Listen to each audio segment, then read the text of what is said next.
بسم اللہ الرحمن الرحیم۔ آج آپ لوگوں کے لیے ایک اور کہانی لے کر آئے ہیں۔ پسند آئے تو ویڈیو کو لائک کر لیجئے گا۔ ایک بادشاہ اپنے سپاہیوں کے ساتھ ایک تالاب پر نہانے کے لیے گیا۔ وہاں کچھ لڑکیاں پہلے سے نہا رہی تھی۔ بادشاہ کی سواری کو آتا دیکھ کر سب لڑکیاں بہر آ گئیں۔ ان میں سے ایک لڑکی بادشاہ کو بہت پسند آ گئی۔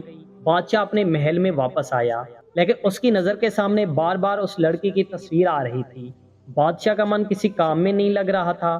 رات ہوئی، ساری رات اس کے بارے میں سوچتا رہا۔ صبح اس نے سپاہیوں کو حکم دیا، جاؤ پتہ کرو وہ لڑکی کہاں رہتی ہے۔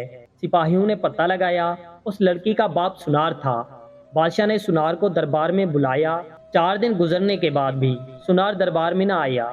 بادشاہ نے دوبارہ بلوایا۔ اس بار 8 دن اور گزر گئے، لیکن سنار نہ آیا۔ بادشاہ کو بہت زیادہ غصہ آیا۔ اس نے سنار کو گرفتار کرنے کے لیے سپاہی بھیجے۔ جب سپاہی سنار کے گھر پہنچے تو گھر کو تالا لگا ہوا تھا۔ بادشاہ نے سپاہیوں کو حکم دیا کہ سنار کو ڈھونڈو۔ ہر جگہ سنار کو ڈھونڈا گیا، لیکن سنار نہ ملا۔ آخر ان کو ایک ترکیب سوجی۔ شہر بھر میں اعلان کروا دیا گیا کہ جو بھی سنار کو ڈھونڈے گا اس کو 1 کلو سونا دیا جائے گا۔ 1 ہفتہ گزر گیا، لیکن پھر بھی سنار کی کوئی خبر نہیں ملی۔ پھر اعلان کیا کہ جو بھی سنار کو چھپنے میں مدد کرے گا اسے سولی پر لٹکا دیا جائے گا۔ 1 ہفتہ، مہینہ گزر گیا، پھر بھی سنار کا کچھ پتہ نہیں چلا۔ پھر بادشاہ نے اعلان کیا کہ اگر سنار نہ ملا تو وہ پوری عوام کو سزا دے گا۔ پھر بھی سنار نہ ملا۔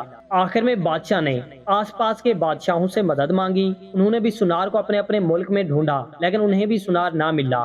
بادشاہ مایوس ہو گیا۔ ایک دن بادشاہ نے ایک سپنا دیکھا۔ سپنے میں اسی تالاب کو دیکھا اور سپنے میں ہی بھاگ کر تالاب کے پاس گیا، لیکن وہاں بھی کوئی نہیں تھا۔ اداس ہو کر جب پیچھے پلٹا تو ایک بزرگ نظر آئے۔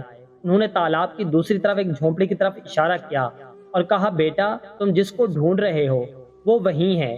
بادشاہ چونک کر اٹھا اور سپاہیوں کو لے کر اسی تالاب کے پاس گیا۔ وہاں اسے سپنے والی جھونپڑی نظر آئی۔ بادشاہ خوش ہو گیا۔ جب جھونپڑی میں گیا تو وہاں ایک بزرگ اور ایک لڑکی نظر آئے، لیکن وہ لڑکی خوبصورت نہیں تھی اور اس کا باپ بھکاری تھا، سنار نہیں تھا۔ آخر تنگ آ کر بادشاہ بھی سپاہیوں کے ساتھ واپس لوٹ آیا۔